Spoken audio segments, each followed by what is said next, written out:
We just did our job. You know, we just did what we're both been around a little while. You know, my hair's not gray because I dye it that color, so you know. So experience plays a big part.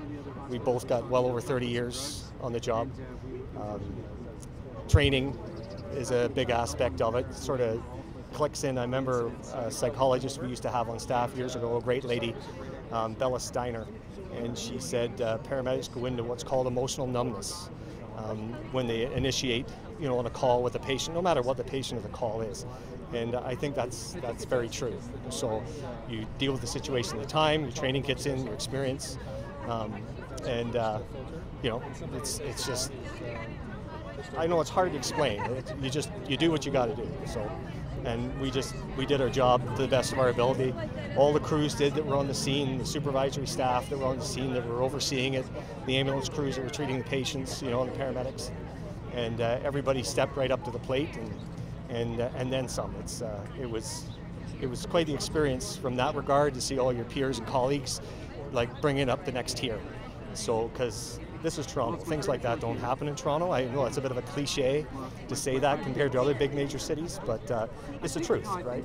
So people in Toronto everybody gets along. So you don't see things like that. So it's unfortunate and unfortunate for all the people that were involved. So, you know, my thoughts and prayers go out to everybody, and my admiration goes out to all emergency services, both the police and fire, as well, who did outstanding jobs, and especially the police officer, right? He is the relevance of an emergency service worker that actually had to interact with the poor gentleman that was involved in all this. So it's just hats off to everybody. They did a great job, and everybody sort of come together, right, in regards to that. Yes, I see you. Yeah. Yes, I do. Yes. How do you think this is helping not only you, but also other people in the community? I suppose everybody's an individual, and how they deal with any aspects of their life, stressors, or no matter what the instance is behind it, whether it's something like what we do or just day-to-day life. So I think something like this allows people to get together. The dogs are a great conversation piece.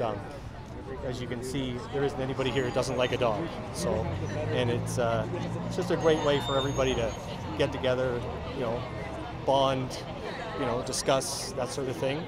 And the dogs sort of bring that all together, I think. We heard this on the radio, and our station is the one just over here. So, and my partner sort of said to me, I want to go see the dogs. So I said, okay, we'll go see the dogs on the way back. So it was a great idea. I'm glad we came.